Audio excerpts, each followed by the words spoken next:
हाँ तो ज़्यादा कोई नहीं है, 2-3 एक्सपीरियंस जले हैं और ज़्यादा नुकसान तो नहीं हुआ। और ये भी हो रहा था महाराज जी का क्या कौन है? और शॉर्ट सर्किट से किससे लगी गई लाइट से लाइट से शॉर्ट सर्किट किससे लगी थी? हैं? शॉर्ट सर्किट से लगी थी शॉर्ट सर्किट से हुआ। और क्या दे फायर ब्रिगेड आई थी क्या? आगे फोन करते आगे आ गए थे। टाइम पे आगे पूछा भी दिया तो और कोई नुकसान हुआ क्या? और तो नुकसान नहीं हुआ। आपका नाम बता दो। शिवराज गुजर। राधे राधे।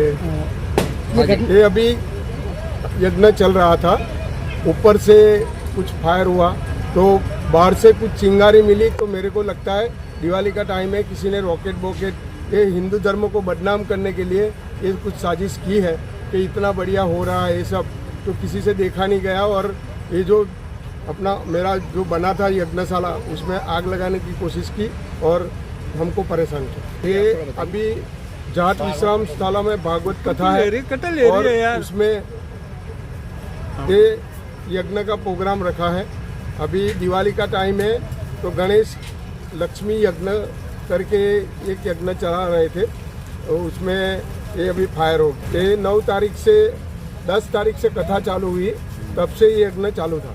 समापन उसका आज समापन शाम को होना ही था, लेकिन उससे पहले ही ये किसी ने साजिश की और ये पूरा एक हो गया। हाँ, ये किसी का साजिश लगता है कि नहीं तो इधर से, और जो भी वीडियो है मेरे पास भी एक वीडियो है, तो ऊपर से वो फायर आई हुई है, ऊपर से जो गुम्बद बना हुआ था उसमें से ऊपर से फायर आई है, नीचे से तो, और कुंड से ऊपर की हाइट तो बहुत थी, तो नहीं उसमें से जाने का कोई चांस ही नहीं था। नहीं कोई नहीं, हताश नहीं हुआ। हमारे जो भी सभी बच्चे थे तो बाहर से दोनों साइड खुला रखा था, तो सब पूरे कोई हताश नहीं हुआ, सब निकल। पानी का पाइप, मेरा नाम है रमन भाई मिस्त्री और मैं गुजरात से हूँ।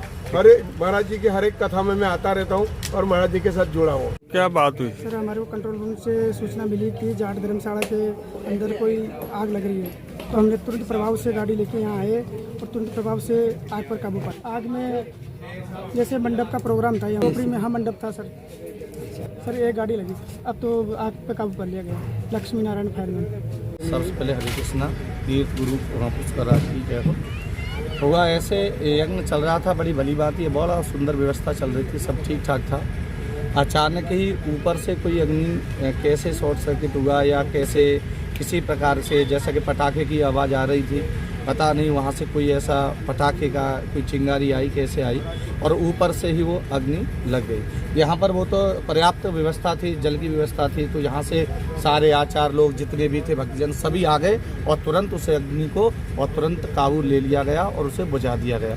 ये ईश्वर के पुष्कर राज की बड़ी कृपा है कि कुछ किसी प्रकार की कोई हानि नहीं हुई, बड़े आराम से सब अग्नि पर और काबू पा लिया गया। ये पुष्कर राज तीर्थ राज की बड़ी कृपा है और यहाँ किसी प्रकार की किसी को कोई जाट विश्राम स्थली में भागवत कथा चल रही थी महाराज जी की। ऊपर से क्या आया? यज्ञ अब उसमें हमने देखा नहीं यज्ञ क्या आया, ये जरूर देखा कि ऊपर से अग्नि वहाँ से ऊपर चोटी से प्रवेश हुई और ये अंदाजा लगाया जैसे पटाखे की आवाज़ आ रही तो हो सकता है किसी बच्चे ने या किसी ने पटाखा चलाया उसकी चिंगारी आई हो, जो भी हो देखा नहीं हमने, लेकिन ये देखा जरूर कि ऊपर से ही अग्नि प्रवेश हुई और ऐसा अंदाजा लगाया जाता है जैसे किसी ने अगर पटाखा चलाया हो, किसी बच्चे इत्यादि। कोई जानबूझ करके कोई करता नहीं, तीर्थों में रहते हैं सब। यहाँ पर दृष्टा लोग थे, 5-7 लोग थे, जो दृष्टा लोग थे वो देख रहे थे, तुरंत ही उन्होंने सूचना। कथा पांडाल परिसर यहाँ से करीबन 200 मीटर दूरी पर है, जहाँ पर हॉल में वहाँ कथा हो रही है और वहाँ भी लगभग 400-500 लोग वहाँ भी बैठे हुए हैं जो कथा सुन रहे हैं। कथा चल रही है, आज ही उसका समापन होना था और ये हुआ तो बहुत दुखद है, लेकिन इतनी भगवान की कृपा है कि किसी को कोई प्रकार की।